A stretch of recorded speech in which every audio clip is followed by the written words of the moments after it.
So 1.6 is all about angles, and we're going to look at measuring angles. And again, I'm hoping that some of this is review, and you've at least seen or talked about angles in your past somewhere. But first, the definition of an angle is that it's formed by two opposite rays. So with the same endpoint. So let's say I have endpoint A.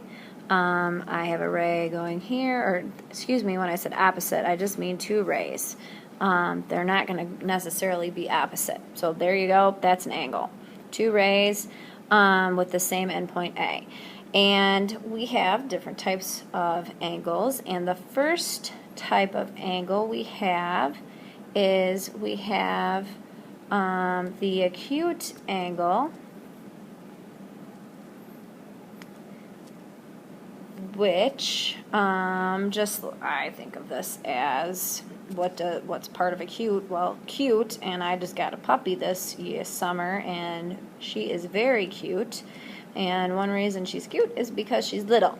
And so think of an acute angle as being a little angle, and we say that it is less than 90 degrees, but greater than 0. So it would look, kind of write it like this. So here's 0. 0 is less than our angle x, which is less than 90. And all this is saying is that acute angle is between 0 and 90 degrees. Then let's look at a right angle. So a right angle, and hopefully again this is review, and you know that a right angle means that these two rays meet at 90 degrees. And I draw this little square in because that's our indication that this is a right angle. So in this case, x is our angle, would be exactly 90 degrees. Obtuse is the opposite of acute. So if acute is less than 90, obtuse is greater than 90. And I like to think obtuse is a big word. It seems big, so that I remember that it's an angle over 90 degrees. Now it has to be less than 180. So the way we write this is 90 is less than x, so x is greater than 90, but it's less than 180 degrees.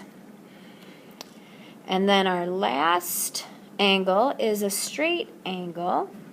And that is an angle whose measure is exactly 180. So this, if we went measured straight across, our degree would be 180. So in this case, x equals 180 degrees. And you might think of 180 as halfway around a circle. All the way around is 360, so half is 180. There you go. Besides knowing what type of angle they are, you also need to know that you can add angles, and we call this the angle addition postulate, which says that you can add adjacent angles. Adjacent just means next to. So I'm going to put next to here. So like look at the person next to you, that is the person adjacent to you. And let's draw some angles. So let's say we have this angle, angle 1, and angle 2, and we've gone over how to name angles in class, that you can use letters or numbers, and we're going to call this point A, B, C, D.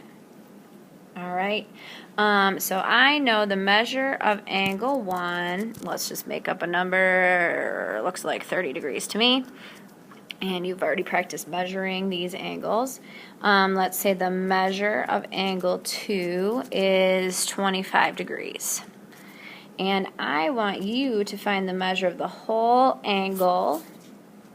So the measure of the whole angle, and we would call this whole angle here. We need 3 points, but A has to be the middle point. So we can call it BAD. I want you to find that angle. There is another way to name this. I could also call it the measure of angle DAB. However, in both cases, A has to be in the middle. So, according to angle addition postulate, if the measure of angle 1 is 30 and the measure of angle 2 is 25, oops, let me make that neater. 25, then we can add these. They're adjacent, they're next to each other, so 30 plus 25 is 55.